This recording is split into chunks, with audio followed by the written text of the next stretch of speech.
Bueno, muchachos, bienvenidos a todos, a todas. Un gusto nuevamente estar con ustedes en este espacio tan chévere, tan dinámico que tenemos con el profesor Pianda del módulo de lenguaje ciclo 4 de seis a 7 de la noche. Perdón. Eh, Nada, muchachos, pues nuevamente pues darle la bienvenida a ustedes a la cuarta semana de nuestro módulo, el módulo de lenguaje. Recordarles importante las tareas que tenemos para esta última semana. El día de hoy pues es el último plazo para que puedan enviar su hoja de ruta. Entonces, si no la ha terminado, ojalá que ahorita en la tutoría pues le sirva como herramienta para que la termine. El último plazo es hasta las 12 de la noche, entonces va a tener plazo para que la envíe y ya el profe Pianda pues va a poder calificarla. ¿Cuándo le van a aparecer las notas? Posiblemente entre lunes y martes de la próxima semana. ¿Listo? Entonces, para que lo tengan en cuenta. De otro lado, muchachos, recuerden completar el 100% de su plataforma. Y nada, pues por ahí el profe Pianda ya se encuentra con nosotros para poder iniciar la clase del día de hoy. Por ahí no está. Bueno, entonces vamos a esperarlo, muchachos. Entonces, nuevamente, pues los anuncios parroquiales importantes que tenemos para hacer el día de hoy. Hoy vamos a tener la última semana del módulo, la cual pues comenzó, como ustedes saben, desde el 13 de julio. Entonces, las notas se entregan, como nos pregunta Valentina, hasta la próxima semana, de lunes a martes, ¿vale? Próxima semana, de lunes a martes. Entonces, para que usted vea su nota reflejada en la plataforma, pues debe esperar hasta esos días para que suceda. Algunos la miran el viernes, eso depende de qué tan rápido califique el profe, pero pues como ustedes saben, el profe Pianda intenta hacerlo lo más rápido posible para que usted pueda tener la nota. Bueno, ahí Miguel nos dice que ya le entregaron las notas, entonces pues no habría ningún inconveniente. Bueno, muchachos, entonces, pues nada, hoy vamos a tener Ah, se me olvidaba de comentarles. Por ahí no rayen la pantalla porque se ve mal. Comentarles, muchachos, importante, que deben renombrarse. Entonces recuerden que renombrarse es importante. Hay unos estudiantes que a veces colocan puntos, yo no sé ese estudiante quién sea, entonces recuerden que renombrarse es importantísimo. Yo ya les expliqué cómo era, duramos 2 semanas explicándolo, entonces usted ya lo debe saber. Entonces es muy sencillo. Simplemente le da en el botón de más, que aparece ahí en participantes, y coloca su nombre y apellido completo. Sencillo, no hay ningún inconveniente. Y ya, listo, muchachos. Bueno, ¿qué tenemos después de español? Después de español vamos a tener pensamiento inglés. ¿Listo? Para que lo tengan en cuenta. Valentina, no vamos a poder dar más plazo. Hoy es el último día, muchachos. ¿Listo? Vamos a tener último día de entrega de hoja de ruta. Por ahí el profe Pianda, ¿será que ya se encuentra con nosotros? Sí, por ahí ya se encuentra con nosotros. Debe estar ahí preparando la escenografía, ¿no? Que a veces es importante para iniciar la clase. Y nada, muchachos, recuerden renombrarse, les estaba contando eso. Entonces, oprimen el botón de más y se colocan, si yo me llamo Pepito Pérez, pues nombre completo, Pepito Pérez, agregar y listo, sencillo, ¿vale? Es para que lo tenga en cuenta y no se le vaya a olvidar. Muchachos, ya vamos a confirmar qué módulo sigue. Yo ahorita no lo tengo muy claro, pero ahorita miramos en las diapositivas del día de ayer en la monitoría, que estuvo muy chévere. Hablamos sobre todo lo relacionado con plataforma, pero asimismo pudimos relacionar algo importantísimo, que es el tema del signo, que era el signo, y pues se dio ahí un debate muy interesante con respecto a eso. Nosotros lo tratamos desde una perspectiva específica, que es la de Charles Sanders Peirce. Es un filósofo importantísimo, uno de esos filósofos que trabajó de manera global, de manera general el conocimiento, incluía las matemáticas, incluía la astrología y por supuesto la ciencia que nosotros nos concierne, que en este caso es la semiótica. Entonces, uy, profe, esa palabra de semiótica, esa vaina es muy difícil. Pues ayer nosotros nos dimos cuenta que no es tan complicada porque el lenguaje, los signos, el habla, la lengua, son conceptos que tenemos muy cercanos. Entonces es muy difícil, por ejemplo, poner un ejemplo relacionado. Entonces, cuando hablábamos, por ejemplo, de semiótica, pues la semiótica es el estudio del signo. Y los signos, pues, como lo vimos en el lenguaje multimodal, tiene que ver con una forma de lenguaje, como una forma de expresión que puede ser textual, que puede ser video, que puede ser música, que puede ser pintura. Pero entonces, por ejemplo, un ejemplo que tomamos con las redes sociales es que si usted es capaz de unir elementos importantes como lo pueden ser la imagen, el video, el texto, en un solo registro de lenguaje, como lo son las redes sociales, pues, ¿qué capacidad tiene de comunicar? Pues una capacidad muy, muy, muy importante, muy amplia.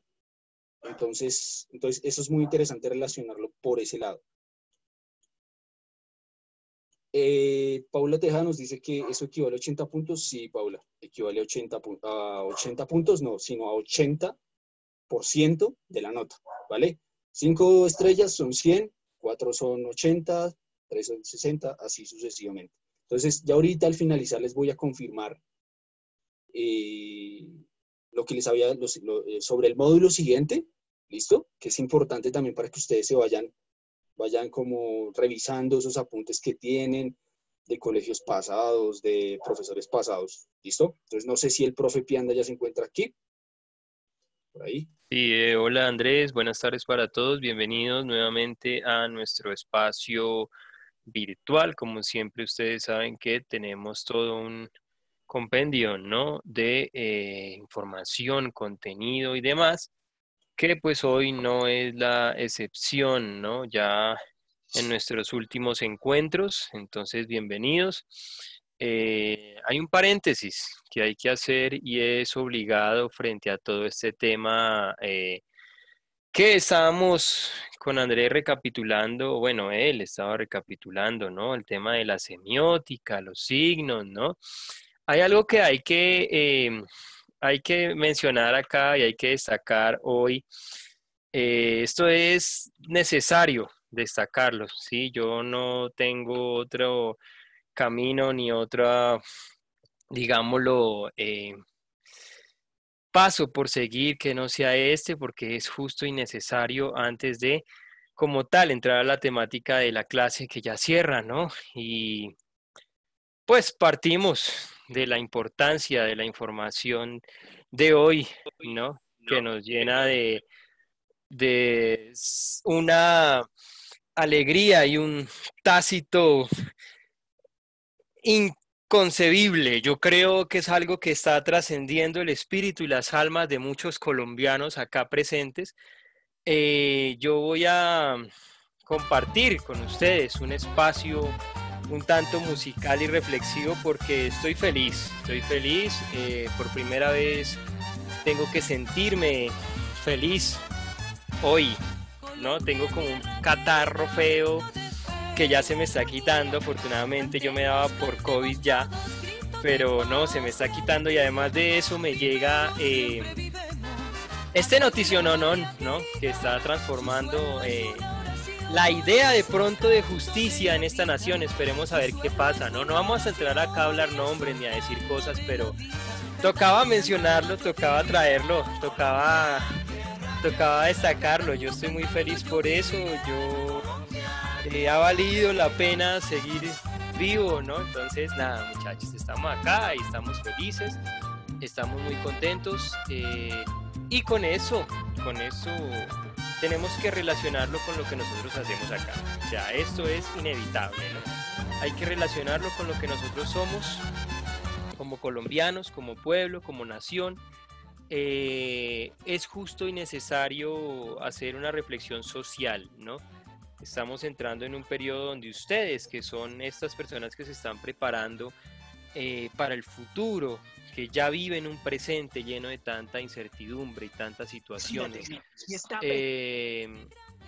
llegó el momento de pensar por un instante hacia dónde orientamos todo ese conocimiento, ¿no?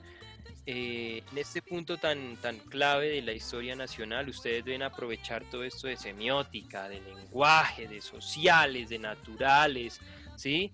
Todo esto que sus profesores les han hablado y seguirlo llevando, ¿no? Seguirlo compartiendo, porque de pronto estos cambios pequeños o estos puntos de partida, quizás en contra del miedo y todo, necesitan no solo gente que celebre, sino que necesita gente eh, intelectual, ¿sí? Necesita gente que esté pendiente de lo que está pasando, gente que entienda cómo funcionan estos sistemas lingüísticos, políticos, legislativos, ¿no? Para que no caigamos en situaciones de pronto erradas de interpretación, ¿no? Y para que seamos pacientes con aquellas personas detractores de este momento histórico nacional. Creo que por eso lo traje a colación también, ¿no? Como docente, más que celebrarlo, es cuestionarnos cómo vamos a asumir de pronto estas reacciones de algunas personas que se oponen a esta situación. Hay que hacerlo con la mayor inteligencia y claridad posible. Tengan muy presente, muchachos, que ustedes, el hecho de que estén compartiendo aquí conmigo, con Andrés, ¿m? Y con los demás profesores que los digámoslo, con los que se han cruzado en el camino, no es para que pasen por encima de ese conocimiento, sino que para que ahora más que nunca dejen ver personas que están preparadas y listas para entender cada día más la sociedad transformada que de pronto esté llegando acá. A mí me gusta mucho cuando la gente celebra goles y celebra, ¿sí?, títulos futbolísticos, pero creo que también es muy interesante ver cómo la gente está celebrando una justicia que de pronto parece, no sabemos todavía, pero parece que de pronto no está tan vendida como se supone que está, ¿no? Que no tiene como tanto miedo y ahora quería preguntarnos cómo entender esto, ¿no? Pues para hacer ese entendimiento de toda esta parte legislativa, hay que remitirse, por ejemplo, a esto que Andrés nos hablaba, ¿no? De los signos y toda esta composición, y ustedes dirán, ¿en serio hay una relación entre lo que está pasando ahorita y lo que vemos en clase? Claro, siempre la hay, ¿sí? O sea, tengan muy presente eso. Todo lo que hablamos acá, siempre lo hay, ¿sí?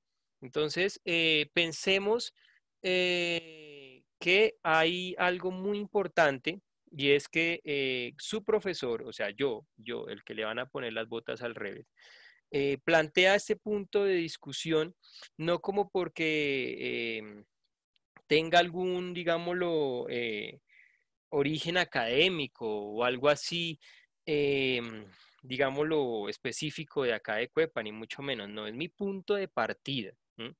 Punto de partida del profesor que les está hablando a ustedes, ¿sí? El mío, ¿sí? El mío. ¿M? No lo dijo Andrés, no lo dijo el rector, lo digo yo. ¿M?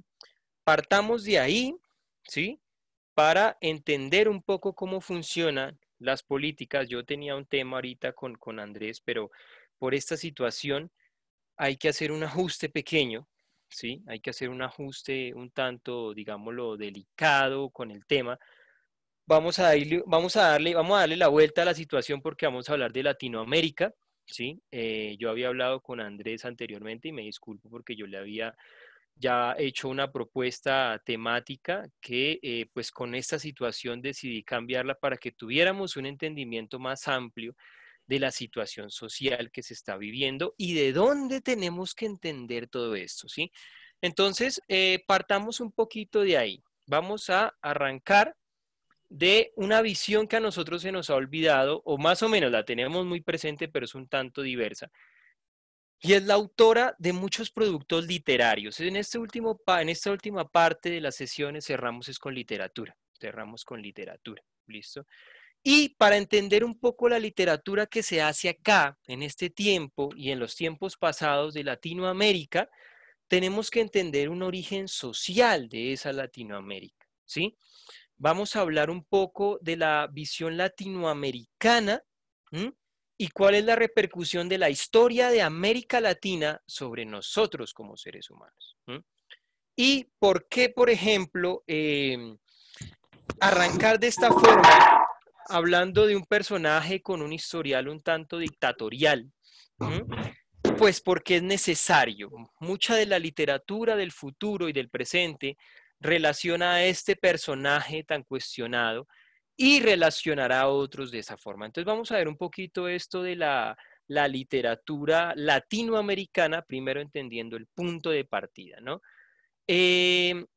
¿Cómo entender entonces esto? Primero, tengamos presente una cosa, muchachos, ustedes que son colombianos de todo corazón, ¿no? Que son fans de la selección Colombia, seguidores de estos artistas, estos deportistas, ¿no? Porque Colombia tiene mucho deportista, ¿no? Pues deportistas además brutales porque se hacen de la nada, ¿no? Se hacen de la pobreza absoluta, sin los recursos y logran llegar muy lejos, ¿no? Entonces, digamos que esta herencia que tenemos y que tienen ustedes de, ¿cómo llamarlo? ¿Cómo decirlo sin caer en nacionalismos? Digámoslo, esta herencia que tienen ustedes como seres colombianos de habla hispana, ¿m? Responde a unas cuestiones muy interesantes. ¿M? Ustedes se llaman latinoamericanos y existe un producto que es el boom latinoamericano, ¿cierto? Que es el que nos vamos a centrar en estas sesiones, ¿sí? Em, Cuando hablamos de Latinoamérica, es un concepto que hay que tener muy, muy en cuenta porque se relaciona curiosamente con Estados Unidos. Yo no sé si en algún momento lo habíamos ya dialogado, pero o lo hago en la clase de inglés. Los Estados Unidos tiene siempre ¿cómo se dice? La iniciativa de llamarse a sí mismos americanos, ¿no? Entonces, América para los americanos, dicen ellos. Dicen como hacer América grande otra vez, ¿no? Entonces, el eslogan, pues, del presidente Donald Trump en su campaña era esa, ¿no? Make America Great Again, ¿no? Pero cuando hablamos de América desde la visión de Estados Unidos, vemos a una América que se limita solamente a ese país. ¿M? Entonces los estadounidenses dicen, we the Americans, no sé qué, no sé qué. Y uno dice, pero yo también soy americano. No, no, no, no, tú no eres americano. Tú no eres de... Tendrías que ser de acá para ser americano. No, no, no, yo soy americano, yo soy de Colombia. No, no, no, no, no. No, eso no es América. América es acá. ¿Sí? Y mucha gente en Estados Unidos tiene esa ideología y ese pensamiento. Entonces, América está enmarcada en eso. ¿M? Y ustedes me dirán, bueno, ¿y a qué va el caso con esta perspectiva? Pues resulta que desde 1800, más o menos, ¿m? Latinoamérica es quizás la fiel muestra de un territorio y de un grupo de personas violentadas, agredidas, ¿sí? Quizás luchadoras, si es la palabra, ¿no? Ignorantes también en muchos temas, ¿no?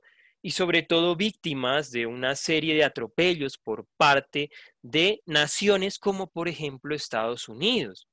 Hasta el mismo uso de la palabra americanos para referirse solamente a los Estados Unidos y no al continente completo es ya un atropello, ¿no?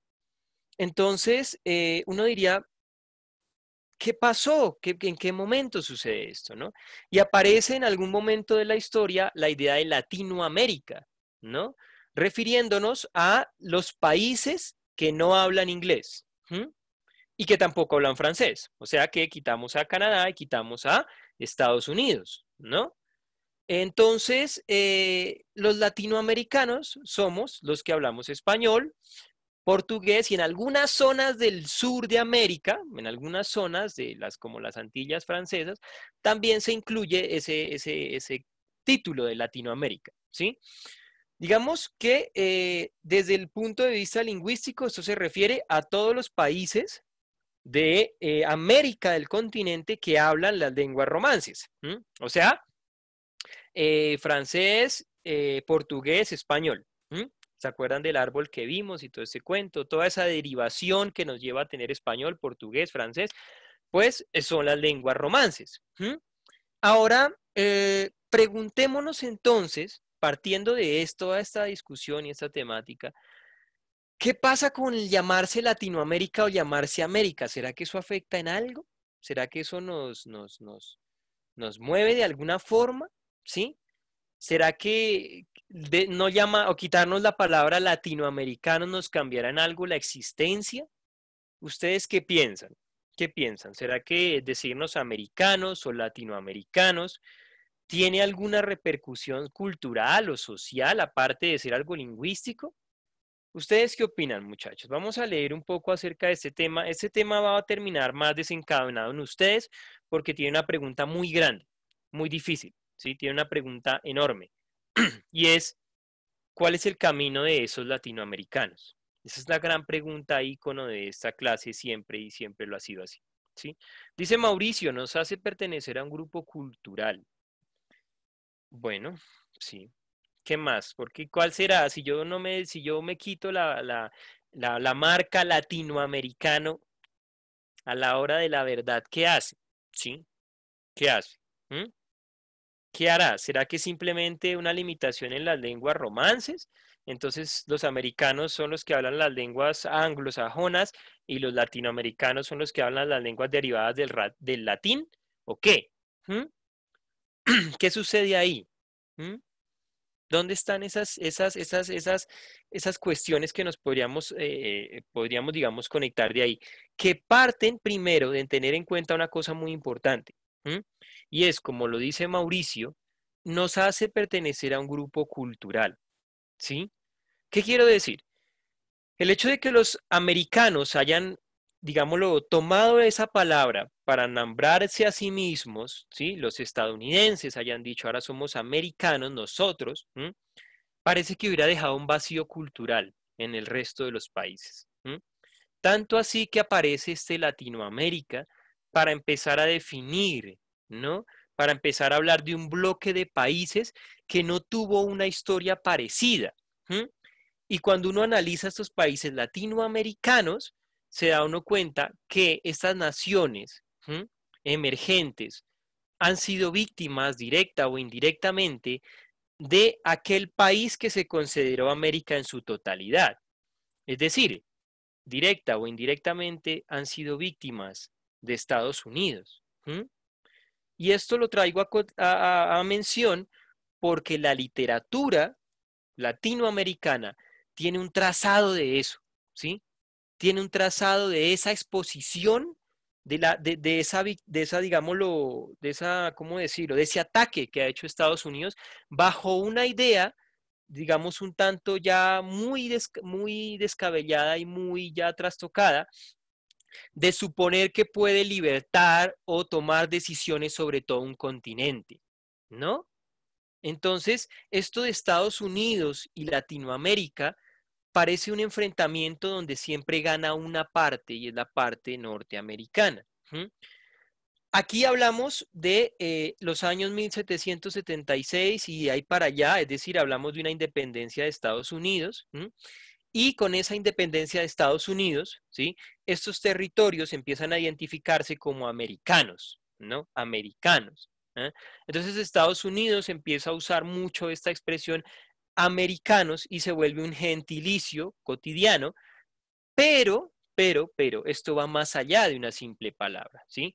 Entonces, aquí entramos a un panorama muy específico y estos que ustedes están viendo ahí son unos ejemplos muy pequeñitos de esos casos donde una nación extranjera como Estados Unidos ha tenido una repercusión en países como Colombia, que son naciones que inestables en ese momento, ¿sí? No necesitaban ningún tipo de conflicto, de endeudamiento, digámoslo, de manipulación política, ¿m? Y se dieron esas situaciones y esas situaciones aportaron a mucho de lo que a hoy en día nos llevaría, por ejemplo, a celebrar una decisión que debería ser normal y cotidiana, ¿no? Como la sentencia a una persona que ha cometido muchos delitos. ¿M? A este punto, al día de hoy, a esta hora, pleno 2020, después de 200 años de tradición histórica, ¿m? Uno dice, ¿cómo es posible que uno tenga que festejar algo como esto? ¿Y de dónde viene esta corrupción? ¿Y de dónde aparece, por ejemplo, un Gabriel García Márquez escribiendo libros, ¿sí? Mostrando este panorama. Y eso es solo un ejemplo de tantos escritores que le han dado la vuelta a esta historia de las naciones, que es lo que nos compete en estos últimos en estas últimas tres sesiones, ¿no? Entonces, por ejemplo, tenemos en 1819 un Simón Bolívar. ¿Mm? Un Simón Bolívar que, si ustedes se acuerdan, nos libertó de España, ¿no? Toda la cuestión.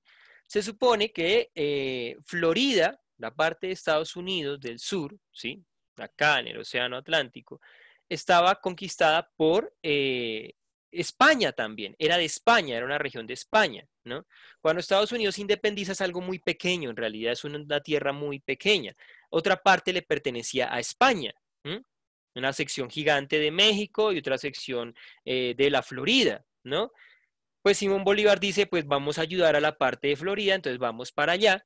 Y es la primera vez que un Estados Unidos ya independiente interviene frente a las decisiones de Sudamérica y impide, impide la independencia, digámoslo, de la Florida por parte de Simón Bolívar, y son ellos los que van a hacer ese ejercicio. Destruyen la flota de Bolívar y Bolívar, sin quedarse obviamente quieto, hace un contraataque y hay un cierto roce ahí, hay una pérdida grande de militares, de barcos, y Estados Unidos obliga a pagar en ese momento a la nueva nación independiente, los obliga a pagar, ¿sí? Diciendo que eran ellos los que se habían metido donde no les había importado, palabras más, palabras menos, ¿no? Y uno dirá, bueno, ¿y eso en qué me afecta a mí? Tantos años después. Esto, digamos, es un primer ejemplo de ese fantasmagórico porvenir que ya se veía. ¿M? Porque al día de hoy las naciones como Colombia, ustedes bien lo saben, son intervenidas de muchas formas por gobiernos como el de Estados Unidos, ¿no? Y en 1819 a Simón Bolívar le pasó. ¿M? Tanto así que por ahí hay una frase que se rumorea es de él, no lo confirmo, ese es el rumor. ¿M?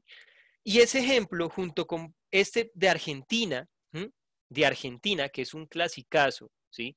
De las Islas Malvinas, islas que en un momento eran pues una especie de puerto libre, pero luego fueron reguladas por Argentina porque le pertenecían, ¿ah?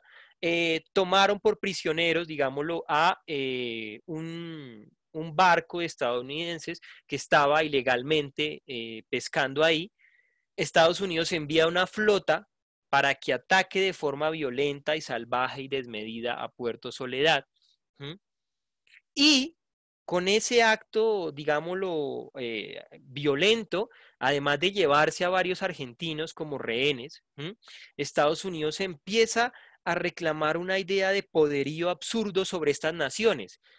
Recuerden que primero se independiza Estados Unidos. Estas naciones para los años 1819, 1820 todavía son inestables. ¿M? Acaban de salir de una España que los había invadido. ¿M? Son naciones que apenas están trabajando. Lo mismo pasa en México, al norte. México, posterior a su independencia, tiene muchos conflictos que llevan en algún punto, para no alargar mucho este carreto histórico, llevan a un punto donde existe un enfrentamiento entre las fronteras estadounidenses y mexicanas, donde México pierde ¿m? Y Estados Unidos le reclama terreno, la tierra mexicana se la quitan y de ahí es donde Estados Unidos consigue la mayor parte de su terreno como país como lo conocemos actualmente, porque México perdió una guerra. El Tratado de Guadalupe Hidalgo es el que hace que México pierda toda la parte norte, es una parte vastísima de tierra que uno se pregunta, yo con una nación tan poderosa, ¿qué necesidad tengo de, eh, digámoslo, reclamar tierras, asaltar países y sobre todo empezar a generar una cosa que pasó de ser un ideal de libertad a un ego propio, ¿no? Ego que se ve manifestado, por ejemplo, en el año 56, cuando Panamá era de Colombia. En Panamá, en algún momento, la invasión estadounidense de personas, pues era mucha por la situación del Paso y todo esto que en algún momento se vislumbraba para esas épocas ya. Hubo un personaje, un estadounidense, que atacó, agredió a un ciudadano colombiano, pues panameño, ¿no? En ese momento. Este panameño no se dejó, este era un vendedor de sandías, el tipo no se dejó, se armó una trifulca entre esos dos que se extendió a 4, 6, 8, 10, terminaron todos dándose en la jeta, literalmente fue así. ¿M? Y con este incidente, que es un incidente histórico, el incidente de la tajada de sandía, Colombia tuvo que volver a pagarle a Estados Unidos por haber atentado con los ciudadanos, contra los ciudadanos de esa nación, aún sabiendo que estos estadounidenses en esa época estaban ebrios y este personaje que no le quiso pagar la tajada de sandía, pues fue irrespetuoso con esta persona.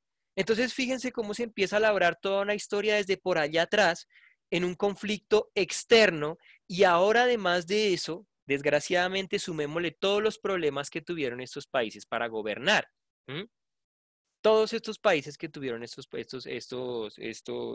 problemas como Colombia, ¿no? La situación de Bolívar, Santander, todo este conflicto que se da en Argentina, ¿m? En Chile, todo este desorden político y social, ¿no? Ahí están viendo ustedes el mapa de esta zona roja, es la zona que con el Tratado Guadalupe Hidalgo pues pierde México, ¿no? Y está la frase de Simón Bolívar que se le atribuye, a mí no he podido indagar bien a fondo si de verdad lo dijo él, pero digamos es lo que se le atribuye en una de sus cartas. Y uno se pregunta, de afuera viene el daño, de afuera viene el mal. ¿M? Adentro de estos países, unidos bajo ese nombre de Latinoamérica, pues empiezan a darse cuenta que aquí parece que hubiera una desestabilidad, un problema que va a repercutir en todo lo que nosotros somos. De ahí que yo les esté hablando de este tema. Esto va a repercutir tanto en nuestra forma de ver el mundo como en las producciones literarias que van a ver. Un ejemplo de eso, este que es el más claro. Yo no sé si ustedes ya leyeron Cien años de soledad. Yo no sé si ya leyeron a Gabriel García Márquez, ¿no? O si ya se acercaron a Cien años de soledad, seguramente van a reconocer esa referencia que hay ahí, ¿no? La referencia a uno de los momentos históricos más tristes de la humanidad nacional aquí nosotros como seres humanos, y hay que resaltarlo mucho, porque ese día, digamos, ese desgraciado día que tuvimos que ver esto, eh, es cuando uno más se cuestiona internamente qué le sucede a un país latinoamericano y externamente cómo ve en estos países a un país latinoamericano. Y esta misma pregunta se la hacen los escritores en algún momento, ¿sí? Esto sucede entre el 5 y 6 de diciembre, más o menos, del año 1928, ¿sí? Si no me falla la memoria hoy, ¿sí? 1928, ¿no? Esta compañía era una de las más, digamos, poderosas a nivel Latinoamérica, es decir, en estos países, ¿sí? Tenía varias plantaciones de banano, ¿sí? La United Fruit Company, ¿no? Era una empresa de plantaciones y era además de origen norteamericano, con un poder, digámoslo, muy amplio, y no era un poder simplemente de qué empresa tan buena, cómo les va de bien, sino que tenía curiosamente sus sedes en muchos de los países donde no solamente había un vínculo comercial, sino un vínculo político. ¿M? Había un cierto poder. ¿M? Tanto es el poder, por ejemplo, que hubo de esta empresa estadounidense aquí en Colombia, que un grupo de empleados, para no alargarles mucho el carreto, un grupo de empleados obreros de esta empresa, con esta sede acá en Colombia, se dieron cuenta de las irregularidades y del mal trabajo, del mal pago, de las horas pésimas de trabajo que vivían, ¿sí? Y pues decidieron hacer una respectiva huelga y un pliego de peticiones muy formal, nada salido del otro mundo, algo que cualquier obrero haría, cualquier empleado haría. Y esta United Fruit Company se queja con el gobierno de Estados Unidos, el gobierno de Estados Unidos se queja respectivamente con el gobierno colombiano, diciéndoles que qué van a hacer. Básicamente es una amenaza interna donde están diciendo que la empresa de ellos no se puede caer, no se puede caer, ¿sí? Ahí está Adriana como siempre, yo a Adriana la tengo que felicitar porque Adriana está escuchando y además siempre o sea, complementa y resume y recoge muy bien el tema. Entonces a mí me encantó es ella porque está siempre ahí como, venga, yo sigo averiguando, tin, complementa.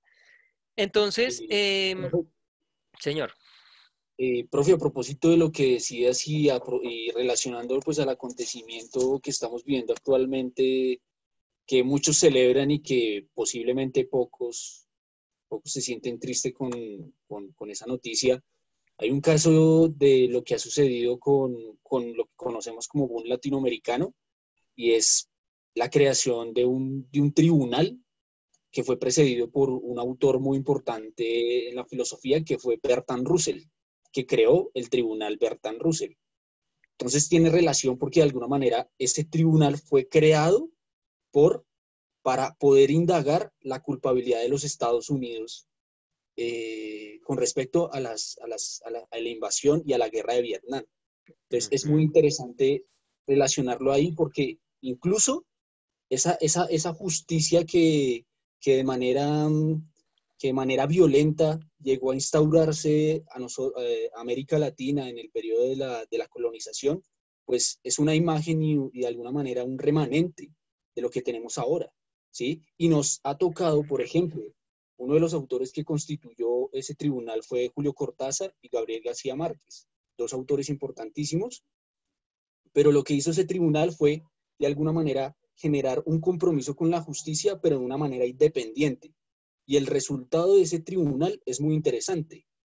Obviamente no se puede juzgar a un presidente de los Estados Unidos, ¿sí? O ojalá se pudiera hacer, pero de alguna manera es un juicio moral que hizo ese tribunal.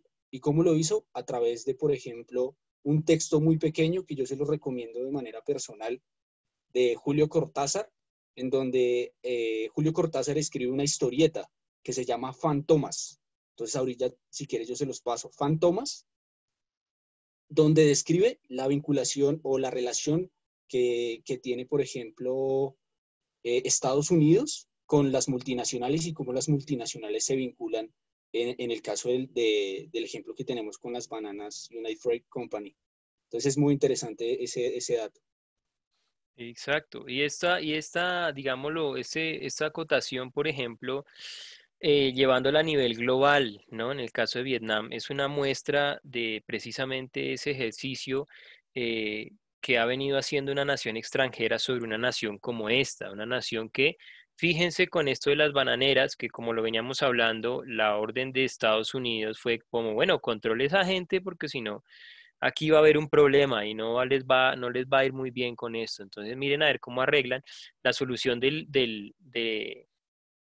gobierno colombiano fue enviar ejército y el ejército asesinó a todos estos trabajadores. ¿M? Las cifras hasta el momento contaban casi 2.000 trabajadores, ¿no? En el libro de Gabriel García Márquez creo que el número va como por los 3.000, pero pues es como en el relato ficcional, ¿no? Tratando de hacer toda esta referencia, pero esta masacre tan cruel, tan entre muchas que hemos tenido aquí en Colombia, ¿m? Son esa prueba, por ejemplo, de una de las afectaciones que ha tenido Latinoamérica, ¿no? Aquí solo estamos hablando de Colombia en este momentico. Podríamos llevarlo a toda Latinoamérica y podríamos sacarlo al mundo, como por ejemplo el caso de Vietnam, ¿no? Como por ejemplo el caso de Irak. Uno podría sacar todas estas muestras, digámoslo, desgarradoras y crueles, ¿no? Entonces, estas evidencias que les presentamos aquí de manera general e histórica abren una pregunta, ¿sí? Abren una pregunta que yo me van a perdonar, pero se me pasaron los signos de interrogación y se me pasó a arreglar bien la pregunta porque es que inicialmente iba a escribir otras cosas ahí. Pero la pregunta básicamente es, ¿cuáles son? Teniendo presente este asalto, digámoslo, de Estados Unidos por tantos años hasta el día de hoy, ¿no? Donde siguen violando la soberanía de este país y otros países. Y ahora, además de eso, súmenle el hecho de que uno tenga que celebrar un inicio de justicia, posiblemente, esperemos que siga siendo así, donde uno tenga que levantarse con miedo de existir o de llamarse latinoamericano en otra nación, ¿no? A eso súmenle el estigma que se han ganado estos países donde nunca han podido aparentemente tener un gobierno estable, sino que la mayoría de gobiernos son corruptos, son asesinos, y el que está ahí gobernando, si es buena persona, pues probablemente pierda la vida, ¿no? Hablamos de una serie como de, ¿cómo decirlo?, de reiteraciones sociales y políticas en un grupo de países que parece que les hubiera, como dicen las abuelitas, les hubiera caído un bulto de sal de encima, ¿no? son naciones que pocas veces han tenido una estabilidad, ¿no? Una estabilidad económica, social. Por eso yo arranco hoy de pronto con la payasada y con la exacerbación de poner la canción y hablar del tema, porque es sorprendente que a los genocidas, a los asesinos, a los corruptos, tengan que darles toda una vida de delitos, ¿no? Eh, antes de ser juzgados, por ejemplo, ¿m? O que una nación que nació libre tenga que rendir y pagarle cuentas desde 1800 a otra nación, ¿m? Que aparentemente habla de libertad siempre y que se hacen llamar a sí mismos americanos, ¿no? O de una nación donde ustedes se levantan, ¿m? Y tienen que sentirse enfermos, pero no sentirse pues tranquilos porque los van a atender, sino sentirse mal porque no saben cuál va a ser su destino cuando salgan al hospital. ¿M? Porque puede que no hayan citas, o porque puede que no han autorizado, o porque puede que simplemente el sistema se cayó, como sucede aquí todo el tiempo, ¿no? Entonces cabría preguntarse cuáles son, y la pregunta es esa, ¿cuáles creen ustedes que son las posibilidades para Latinoamérica? No solamente pensémoslo a nivel país, sino a nivel Latinoamérica. En algún momento estas naciones, ¿sí? Eh, pudieran haberse unido por su contexto lingüístico, ¿no? Porque tienen la capacidad de comunicarse en una sola lengua, pero nunca ha sucedido tampoco. ¿M? Por el contrario, cada una intentó hacer su gobierno independiente, gobiernos fallidísimos, gobiernos dictatoriales, ¿m? De ahí que también traigamos el tema de este personaje que se religió y pretende seguir su carrera política, ¿no? Pretende seguir tomando decisiones frente a un país que está muy devastado ya. Y esto no solamente pasa acá en Colombia, esto pasó en Argentina, esto pasa en Perú. ¿M? Entonces, ¿cuáles son las posibilidades para Latinoamérica? ¿M? ¿Tendrán los latinoamericanos una posibilidad o simplemente será como el final de 100 años de soledad? ¿M? Se tendrá que desbaratar todo y perderse en un, ¿sí? Remolino donde estas generaciones algún día de pronto tengan algo de esperanza, ¿no? ¿Cuáles creen ustedes entonces, muchachos? Andrés, Adriana, que está siempre participativa, Valentina, bueno, Mauricio siempre al frente del cañón, ¿no? Muy bien. Yo considero que Latinoamérica para poder progresar primero tiene que generar una fuerte propiedad con lo suyo, con su cultura, su historia, su esencia, no con los ideales y formas de vida de otro lado. ¿Mm? Nata, posibilidad de qué. ¿Cuáles son las posibilidades a futuro de Latinoamérica? ¿Hay posibilidades de hacer algo? ¿Mm? ¿Habrá una posibilidad de cambio o las posibilidades apuntan más bien a una degradación total de nuestra sociedad? ¿Mm? De eso estamos hablando. Por eso les traemos estos ejemplos tan, digámoslo, social históricos puntuales, ¿sí? Para contextualizar un poco, primero la palabra Latinoamérica. Ya sabemos que parece que es la respuesta de identidad a eso que los americanos han tomado para ellos, ¿sí? El hecho del gentilicio americanos. Se hacen llamar los estadounidenses americanos, aunque esta vaina es un continente completo. ¿M? Entonces nosotros somos latinoamericanos. Y si nosotros vamos allá, efectivamente somos latinos. ¿Eh? Y eso, frente a las situaciones históricas que hemos tenido que vivir de ellos hacia nosotros, frente a las situaciones políticas internas, frente a las situaciones sociales y culturales, ¿m? ¿Qué posibilidades puede tener un país como este, un país como Perú, un país como Ecuador, ¿m? Un país como Bolivia, Argentina, que en este momento atraviesa una crisis económica bastante particular? ¿M? ¿Qué sucede ahí? ¿Qué sucede con países como Brasil, por ejemplo, que si bien no son lingüísticamente los mismos por un cambio en la lengua romance, o sea, hablan portugués, ¿eh? No les deja el catálogo de latinos, no se les quita el catálogo de latinoamericanos. ¿Qué tendremos nosotros como América Latina Obviamente también como nación, ¿no? Sabiendo que si ustedes se dan cuenta, cada nación tiene un patrón, ¿no? Es decir, no me refiero a patrón de, de personaje que ya le dieron prisión domiciliaria, no. Me refiero a, hay un patrón como de sucesos, dictaduras, ¿m? Pobreza extrema, ¿m?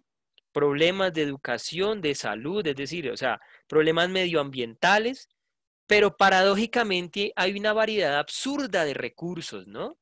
Hay una variedad, aquí les iba a poner el video solamente de Suramérica, ¿no? Eh, en Suramérica, en Brasil, Perú, Colombia, Bolivia, Ecuador, hay una variedad espectacular de paisajes, ¿no? De ecosistemas, pero al mismo tiempo no hay comida para muchas personas. ¿Mm? Las culturas se mezclarán hasta que haya una cultura general, la cual se impondrá en el mundo. Vayan más allá. Están como las hojas de ruta. Vayan más allá. ¿Mm? Hoy, es que yo ni iba a hablar. Hoy yo ni iba a hablar. Hoy eran los que ustedes, los que iban a opinar y nosotros solo los íbamos a leer. ¿Mm?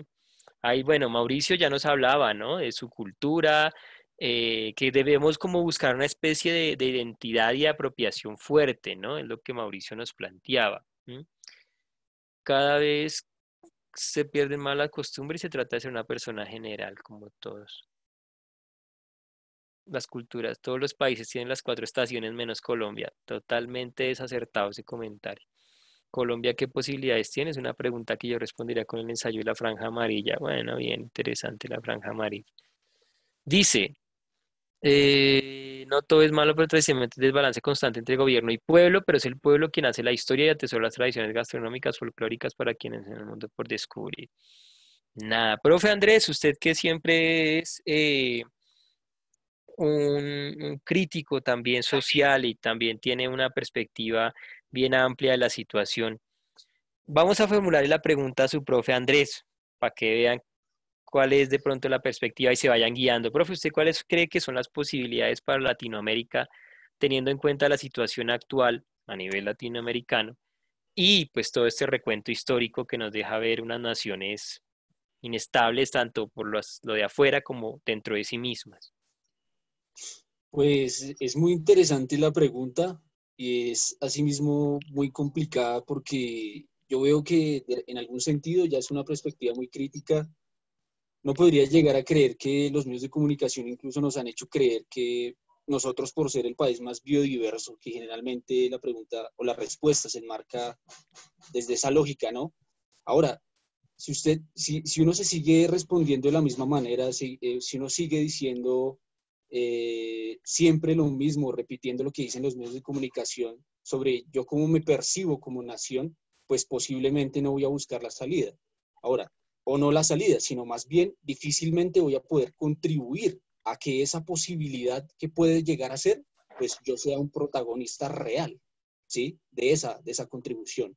Ahora, yo los invitaría, por ejemplo, a que retomemos la encuesta que nosotros realizamos, porque de alguna manera eso tiene que ver con lo que yo les decía, con la experiencia vital de estos autores como Gabriel García Márquez, Julio Cortázar, Carlos Fuentes, Vargas Llosa hasta los años 70, porque después se pasó al otro lado a favor de las multinacionales y de los ricos de España. Pero para mí, por ejemplo, la experiencia vital, la biografía de Julio Cortázar, la biografía de Gabriel García Márquez, Carlos Fuentes y muchos, Juan Rulfo, por supuesto, Luisa Valenzuela, para no dejar de nombrar una mujer, han contribuido no solamente con sus escritos, sino han contribuido como intelectuales. Hay un autor que a mí me gusta mucho que se llama Gramsci, que tiene un concepto que dice intelectual orgánico. No es solamente un intelectual que es encargado de escribir y decir cosas bonitas y intelectualoides, sino es el encargado de participar en la política, es el encargado de tomar posición, ¿sí? Entonces yo creo que una de las posibilidades que tiene todavía pues, América Latina es esa, ¿no? Tomar una posición específica sobre lo que está mal, que aún no lo sabemos. Bueno, muy bien, profe. Por ahí también tenemos a Valentina que nos dice, Pues doy un aporte, no sé si tenga que ver con la clase, pero Colombia sí, sí tiene que ver con la clase, Valentina. Podría mejorar un poco con los colegios. He visto que hacen campañas para niños que no tienen modos para estudiar, es decir, no tienen computador. Y también ayudar a algunos venezolanos. Me parte el alma, ven un niño en la calle al lado de su mamá que está vendiendo bolsas. Lo digo porque al lado del de uno hay muchos venezolanos pidiendo comida vendiendo bolsas. Venezuela, por ejemplo. Venezuela es Latinoamérica. O sea, ustedes no tienen noción de que son latinoamericanos también los venezolanos, por ejemplo. Por ejemplo, viendo lo que pasó con Venezuela, ¿cuáles son las posibilidades de las personas latinoamericanas? Hay alguien que tiene el micrófono abierto por ahí, creo que es Andrea. Hola, Andrea, eso, gracias. Entonces, ¿qué pasa? ¿Dónde está la respuesta a esta pregunta? Andrés lo acaba de decir, es una pregunta complejísima, ¿no? Es una pregunta bastante compleja y hay que partirla desde el punto de esa etimología de la palabra Latinoamérica, ¿no? Y entender que hay un conjunto de naciones. Y por tener esa propia identidad a partir de ser latinoamericanos, pues han enriquecido, ¿sí? Sus propias, digámoslo, manifestaciones culturales. ¿M? Pero la pregunta sigue quedando abierta. Deberíamos jugarnos, ya debería haberla puesto en la hoja de ruta, habernosla jugado por ese lado, porque es una pregunta clave, es muy importante. ¿M? ¿Qué posibilidades tiene el pueblo latinoamericano? ¿M? Los 50 que están acá. Ah, bueno, dice Marisol, ven, acá hay algo bien, hay un detalle bien importante. Somos un país muy rico en recursos naturales y gente echada para adelante, pero mientras tengamos gobiernos corruptos, las posibilidades seguirán siendo muy pocas para nuestro pueblo. Bueno, corrupción. Mientras sigamos teniendo gobiernos corruptos. ¿M? ¿M? Dice, hay que considerar que Estados Unidos podría embargar Colombia en cualquier momento y sería hasta bueno, dice Keith Den and Benjamin Villarreal González. Qué Profe, pensamiento tan interesante. ¿Por qué crees eso? ¿Por qué crees eso? Bueno, creo que son dos personas o no sé si es un solo nombre. ¿Por qué crees que es eso? ¿Por qué crees que sería mejor que Estados Unidos embargara una nación como Colombia? Andrés. sí, profe, por ahí tenemos un comentario de Mauricio que nos quiere compartirlo habilitando micrófono, entonces queremos escucharte, Mauricio. Mauricio, cuéntanos.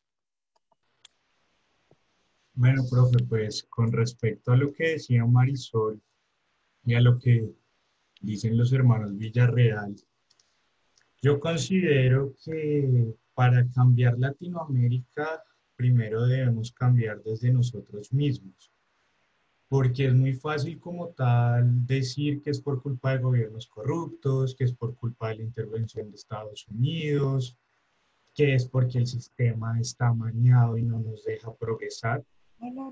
Pero realmente si el cambio inicia desde nosotros mismos, con pequeñas acciones día a día que vayan generando una mejor sociedad, una mejor relación entre todos, eso puede generar en algún momento que tomemos, digamos, mejores decisiones, que tomemos mejores acciones con respecto a nuestro país y al resto de la gente que en algún momento, no sé si presente, futuro o muy lejano, genere verdaderamente un cambio, porque el cambio como tal no es salirnos de la derecha e irnos para la izquierda o quedarnos en el centro, porque siempre en todas va a haber corrupción, va a haber intereses primando de cada uno de los lados que realmente nunca van a favorecer el pueblo. La única forma de que el pueblo se vea favorecido es trabajando entre todos con lo que hacemos día a día para que esto sea mejor.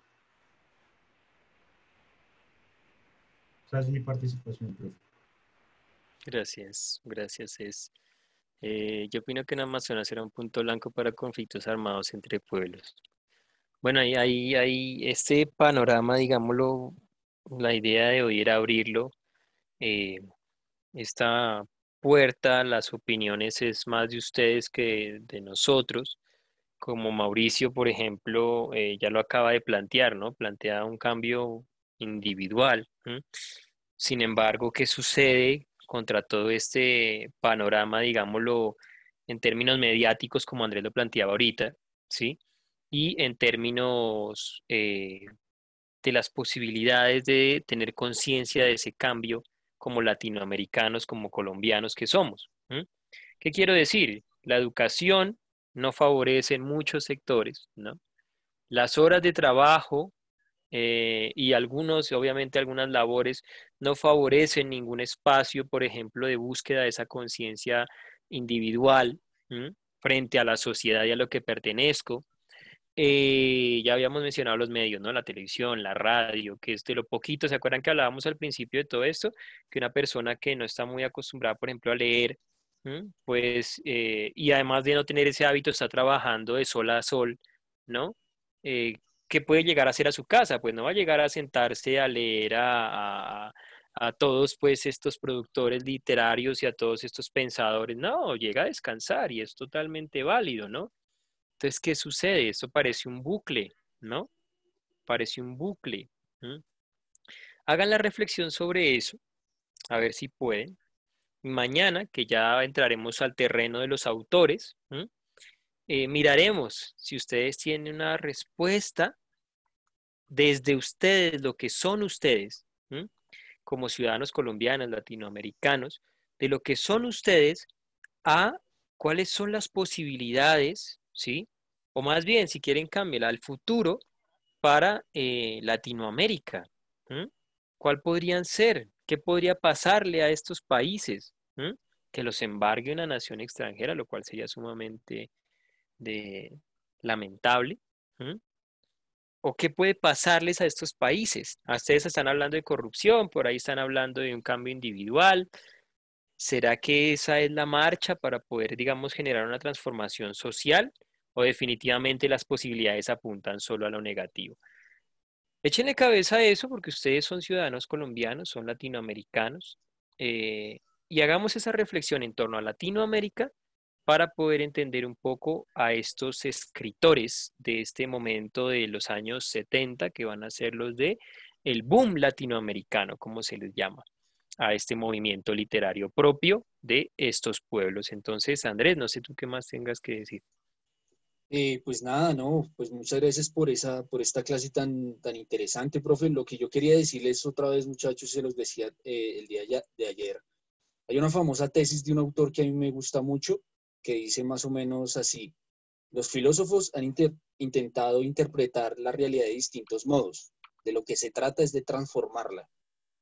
A veces uno se queda con esa expresión y posiblemente uno esté de acuerdo, pero yo creo que las juventudes anteriores a nosotros intentaron transformar muy rápido la realidad. De lo que se trata es de volver a interpretarla, volver a pensarla. Y por eso colocamos para dar finalización a la clase, pues la caricatura que hizo Marisol, que ayer nos gustó mucho, y es ese momento, deténgase nuevamente a pensar las cosas. ¿Listo? Deténgase y no tome posición rápido, sino deténgase, interprete y revise distintas posiciones para que tenga un pensamiento crítico, para que pueda tener un criterio con respecto a lo que dice. Entonces, no siendo más, muchachos, agradecemos su presencia y nos vemos mañana más para poder elaborar más esta pregunta tan interesante. Muchas gracias, profe, y nos vemos. Saludos.